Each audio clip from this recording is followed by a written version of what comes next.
여러분, 미래의 대한민국은 사람이 살고 있지 않아서 사라질 수도 있대요. 사람이 안 살아서 사라진다? 왜 그럴까요? 현재 2030은 결혼 자체를 많이 안 하는 추세입니다. 사회 전반적인 분위기가 개인의 삶을 중시하는 시대로 변하면서 결혼이 더 이상 필수가 아니게 된 거죠. 그 결과 결혼은 안 하고 혼자 살고 있는 사람들이 더욱 늘어나고 있습니다. 그렇게 해서 결혼 자체를 안 하니까 출산의 기회조차도 없는 거죠.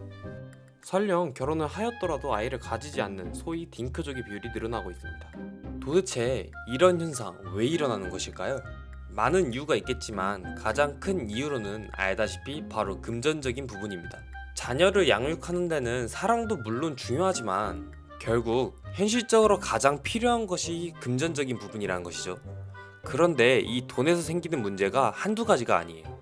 자녀 양육을 원활하게 하려면 어느 정도 경제적 기반이 있어야 되는데 대한민국 1인당 국민소득이 증가하고 있다고 해도 그에 맞먹는 물가 상승률 때문에 부담을 가지게 되는 것이죠. 그런 상황에서 교육비, 의료비도 벅찬데 집값은 매년 하늘을 뚫고 올라가니 어디 아이를 키울 엄두가 나겠습니까? 아이를 낳았다 쳐도 이런 경제적인 부담 때문에 맞벌이는 거의 필수입니다. 저출산 문제 어떤 것 같나요? 우리가 굳이 출산하지 않아도 결혼하지 않아도 해야 하는 걱정들이 있진 않나요?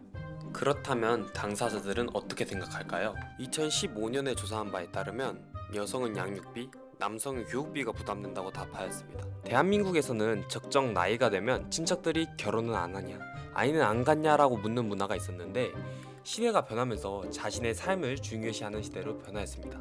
그 결과 2021년 자료를 보면 굳이 아이를 안 가져도 괜찮다는 사람이 점점 늘어나고 있어요. 그렇다면 우리나라 지금까지 아무것도 하지 않은 걸까요? 해를 거듭할수록 우리나라는 저출산 대응 예산을 늘려왔지만 예산 중 40% 이상이 주택 관련 예산이었습니다. 육아휴직 사용을 꺼려하는 사람들의 85%에 가까웠으며 남성 같은 경우는 육아휴직 자체를 많이 사용하지 않는다는 것이 통계에서도 나왔죠. 이렇게 심각한 저출산 문제 잘 극복한 나라는 어디 있을까요? 프랑스는 혼외 출산, 비혼 동거율이 굉장히 높습니다. 이러한 사회적 분위기를 만들어서 아이가 있는 가족에게는 진료비, 보육비 등을 차별 없이 지원하는 중입니다. 두 번째로는 스웨덴입니다.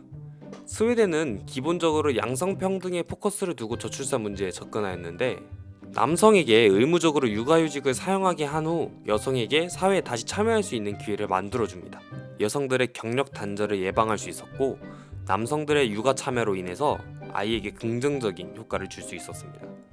그렇게 해서 나온 스웨덴 저출산 해결의 산물인 라떼파파가 생겨난 것입니다. 우리나라 무역, 스포츠, 문화까지 이제 전 세계로 펼쳐지기 시작했는데 몇 년 후 역사 속으로 사라진다면 어떨 것 같나요?